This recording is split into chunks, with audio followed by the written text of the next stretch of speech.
9 ദിവസം ഭരണകൂടം കൈയും കെട്ടി നോക്കി നിന്നു. സമരക്കാർ മടുത്തു പൊയ്ക്കോളുമെന്ന് കരുതി. പക്ഷേ അഭിജിത്ത് ദീപ്കയിൽ നിന്ന് സോനം വാങ്ചുക്കിലേക്ക് സമരത്തിന്റെ ചുക്കാൻ മാറുമ്പോൾ ജന്തർ മന്ദറിൽ എന്ത് സംഭവിക്കും? സോനം വാങ്ചുക്കിന്റെ അനിശ്ചിതകാല നിരാഹാരം സമരത്തിന്റെ ഗതി മാറ്റുമോ? രാജ്യതലസ്ഥാനം വീണ്ടും ഒരു വൻ സമരത്തിലേക്ക് നീങ്ങുകയാണോ? ജന്തർ മന്ദറിൽ ദിവസങ്ങളായി തമ്പടിച്ചിരിക്കുന്ന വിദ്യാർത്ഥി പ്രതിഷേധം പുതിയൊരു രൂപം കൈവരിക്കുകയാണ്. രാജ്യം കണ്ട ഏറ്റവും വലിയ വിദ്യാഭ്യാസ അഴിമതിയായ നീറ്റ് ചോദ്യപേപ്പർ ചോർച്ചയിൽ കേന്ദ്ര വിദ്യാഭ്യാസ മന്ത്രി ധർമ്മേന്ദ്ര പ്രധാന്റെ രാജി ആവശ്യപ്പെട്ട് കോക്രോച്ച് ജനതാ പാർട്ടി അഥവാ CJP നടത്തുന്ന സമരം 9ാം ദിവസത്തിലേക്ക് കടന്നിരിക്കുകയാണ്.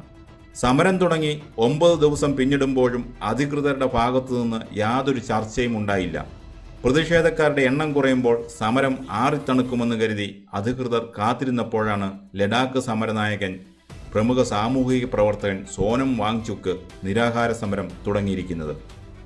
ജൂൺ 27-നകം വിദ്യാഭ്യാസ മന്ത്രി രാജിവെച്ചില്ലെങ്കിൽ താൻ അനിശ്ചിതകാല നിരാഹാര സമരം തുടങ്ങുമെന്ന് വാങ്ചുക്ക് കഴിഞ്ഞ ദിവസം മുന്നറിയിപ്പ് നൽകിയിരുന്നു.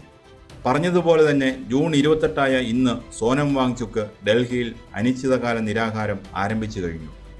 നിരാഹാരം തുടങ്ങുന്നതിന് തൊട്ടു മുമ്പ് CJP സ്ഥാപകൻ അഭിജിത്ത് ദീപ്കയും സോനം വാങ്ചുക്കും ഒന്നിച്ച് രാജ്ഘട്ടിലെത്തി മഹാത്മാഗാന്ധിക്ക് പ്രണാമം അർപ്പിച്ചു. അവിടെ നിന്നാണ് നേരെ ജന്തർ മന്ദറിലെ സമരപ്പന്തലിലേക്ക് എത്തിയത്. പ്രധാൻ ഗോബായ്ക്ക് എന്ന പേരിൽ സമരം ഇനി രാജ്യവ്യാപകമായി വിപുലമാക്കാനാണ് CJPയുടെ തീരുമാനം. കഴിഞ്ഞ കുറച്ച് ദിവസങ്ങളായി സമരവേദിയിൽ ആളുകളുടെ എണ്ണം കുറഞ്ഞു വരികയായിരുന്നു. എന്നാൽ ഇന്ന് അവധി ദിനമായതിനാലും വാങ്ചുക്കിന്റെ വരവോടെയും ചിത്രം മാറി.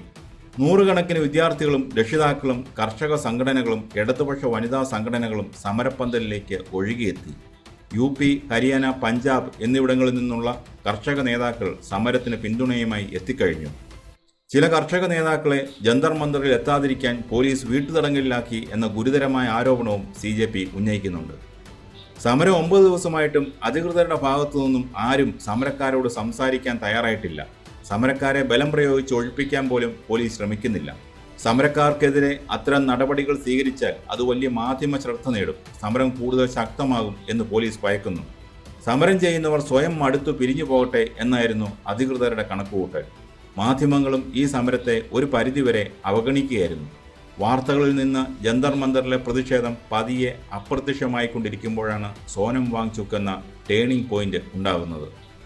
ലഡാക്കിലെ പരിസ്ഥിതി പ്രശ്നങ്ങളിലും ജനങ്ങളുടെ അവകാശങ്ങൾക്ക് വേണ്ടിയും 21 ദിവസം വരെ നിരാഹാരം ഇരുന്ന് രാജ്യത്തെ ഞെട്ടിച്ച മനുഷ്യനാണ് സോനം വാങ്ചുക്ക്. അദ്ദേഹം ഒരു സമരത്തിലേക്ക് വരുമ്പോൾ മാധ്യമങ്ങൾക്ക് അത് അവഗണിക്കാനാവില്ല. നഷ്ടപ്പെട്ടുപോയ മാധ്യമ ശ്രദ്ധ തിരിച്ചുപിടിക്കാനും സമരത്തെ ദേശീയ ശ്രദ്ധയിലേക്ക് കൊണ്ടുവരാനും വാങ്ചുക്കിന്റെ വരവോടെ CJPക്ക് കഴിഞ്ഞിട്ടുണ്ട്. ചുരുക്കത്തിൽ ആറിത്തണുത്ത് കിടന്ന ഒരു സമരക്കനൽ ആളിക്കത്തിക്കാൻ വാങ്ചുക്കിന്റെ നിരാഹാരത്തിന് കഴിയുമെന്നാണ് CJPയുടെ കണക്കുകൂട്ടൽ. അഭിജിത്ത് ദീപ്കയിൽ നിന്ന് സോനം വാങ്ചുക്കിലേക്ക് സമരത്തിന്റെ ചുക്കാൻ മാറുമ്പോൾ ഡൽഹിയിലെ സമരഭൂമിയിൽ എന്തൊക്കെ മാറ്റങ്ങളുണ്ടാകും? ഇവിടെ 2 സാധ്യതകളാണുള്ളത്, ഒപ്പം വലിയൊരു ആശങ്കയും. സാധ്യത 1, സമരം ജനകീയ പ്രക്ഷോഭമാകും. സോനം വാങ്ചുക്കിന്റെ സാന്നിധ്യം സമരത്തിന്റെ സ്വഭാവം മാറ്റിയേക്കാം. രാഷ്ട്രീയത്തിന് അതീതമായുള്ള പിന്തുണ വാങ്ചുക്കിനുണ്ട്. അതുകൊണ്ട് തന്നെ വരും ദിവസങ്ങളിൽ കർഷകരും സാധാരണക്കാരായ മാതാപിതാക്കളും കൂട്ടത്തോടെ ജന്തർ മന്ദറിലേക്ക് എത്തിയേക്കാം. സമരം ഒരു വലിയ ജനകീയ മുന്നേറ്റമായി മാറിയാൽ വിദ്യാഭ്യാസ മന്ത്രിക്ക് രാജിവെക്കേണ്ടി വരികയോ അല്ലെങ്കിൽ പ്രധാനമന്ത്രിക്ക് നേരിട്ട് ഇടപെടേണ്ടി വരികയോ ചെയ്യാം. സാധ്യത 2, ക്രമസമാധാന പ്രശ്നങ്ങൾ. എന്നാൽ ഇതിനൊരു മറുപുറവുമുണ്ട്. സോനം വാങ്ചുക്കിന്റെ ലഡാക്കിലെ മുൻകാല സമരങ്ങൾ പലപ്പോഴും വലിയ രീതിയിലുള്ള സംഘർഷങ്ങളിലേക്ക് വഴിമാറിയിരുന്നു. ഡൽഹി പോലൊരു അതീവ സുരക്ഷാ മേഖലയിൽ കർഷകരും വിവിധ വിദ്യാർത്ഥി സംഘടനകളും ഒത്തുചേരുമ്പോൾ അത് ക്രമസമാധാന നിലയെ എങ്ങനെ ബാധിക്കുമെന്നും ഭയപ്പെടേണ്ടിയിരിക്കുന്നു. പോലീസ് ഇതുവരെയും കൈയും കെട്ടി നോക്കി നിന്നു. എന്നാൽ കർഷക സംഘടനകൾ കൂട്ടത്തോടെ ഡൽഹിയിലേക്ക് പ്രവേശിക്കാൻ തുടങ്ങിയാൽ പോലീസ് ബാരിക്കേഡുകൾ ഉയർത്തും. അത് സമരക്കാരും പോലീസും തമ്മിലുള്ള ഏറ്റുമുട്ടലിലേക്ക് നയിച്ചേക്കാം. സമരത്തെ അടിച്ചമർത്താൻ പോലീസ് ശ്രമിച്ചാൽ അത് കേന്ദ്ര സർക്കാരിന് വലിയ തിരിച്ചടിയാകും. അധികൃതർ വിചാരിച്ചതുപോലെ ഈ സമരം സ്വയം ഇല്ലാതാകില്ല. സോനം വാങ്ചുക്കിന്റെ നിരാഹാരത്തോടെ ജന്തർ മന്ദർ വീണ്ടും രാജ്യശ്രദ്ധ നേടുകയാണ്. വിദ്യാഭ്യാസ മന്ത്രിയുടെ രാജി എന്ന ആവശ്യത്തിൽ ഉറച്ചു നിൽക്കുന്ന സമരക്കാർക്ക് മുന്നിൽ ഒടുവിൽ അധികാരികൾക്ക് തലകുനിക്കേണ്ടി വരുമോ?